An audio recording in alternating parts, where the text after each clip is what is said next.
I have chosen to use the audio instructions uploaded by Brittany. I have not listened to them yet, so I'm going in totally blind. Here we go. Hi there. Today I'm going to be telling you guys about how to make a peanut butter and jelly sandwich.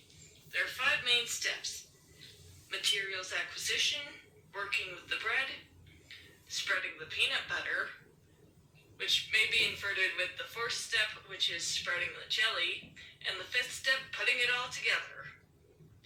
So the first step I'm not going to go into. Mostly that's going to the store and buying your peanut butter, jelly, and bread, along with any spreading cutlery you may need, such as knives, spoons, possibly even forks if you want to live in a risky manner. Hey, you do you. So the second step is just working with the bread. The main part of this is getting the bread out of any packaging that it's in and placing it so that it looks like an open book on a flat, level surface. Next step, which is going to be step 3, spreading the peanut butter. You can use basically whatever spread you want. In this case, we're going to be using peanut butter. That doesn't mean you can't make a jelly sandwich or a jelly honey sandwich. Like I said, you do you. So basically, you take the peanut butter, you take one of the slices of bread, and you take one of these pieces of cutlery. You open the container of peanut butter, if it's not already open. You place the cutlery inside the jar, and you use the cutlery, which is now covered in peanut butter, to spread the peanut butter onto the slice of bread in a horizontal manner. You may pick up the bread to make this task easier, but it is not required. You don't have to get a lot of peanut butter on the first try.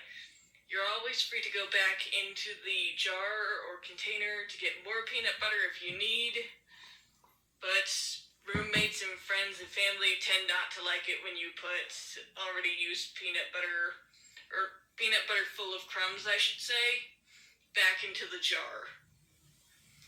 Okay. When you've finished with this task, put this slice of bread back on the table and pick up the other slice of bread. We are getting on to step 4 now, putting the jelly on. Like I said, you can use whatever spread you want. You can use honey, jelly. In this case, I prefer strawberry jelly, but that is not required. So basically, you repeat the step with the peanut butter. You make sure that the container is open. You insert a piece of cutlery. I tend to like my cutlery clean at this point because people don't like it when you mix peanut butter into your jelly. That could pose a health risk if you live with someone who is allergic to peanuts or tree nuts. Okay, well, my husband is allergic to peanuts. And I tend not to like how that affects the flavor of the jelly hereafter. But, hey, you do you. So you may be working on cutting down water waste for the environment, which is good for you. Cool. So you place the cutlery in the container. You scoop out a little bit of the jelly and you spread it horizontally across this new slice of bread. When this is done, you put it back on the table. This is just so that you aren't juggling pieces of bread. Because I know I do not have the coordination for several pieces of cutlery and bread. Ironic. Okay, so you pick up your... Now we're on to step 4. You pick up your 2 slices of bread. And you place them spread side to spread side. I tend to like to match top to top and bottom to bottom, but that's not required. If you want to have a topsy-turvy sandwich, you're free to it. And just like that, you have yourself a peanut butter sandwich. Thank you for listening. Bye.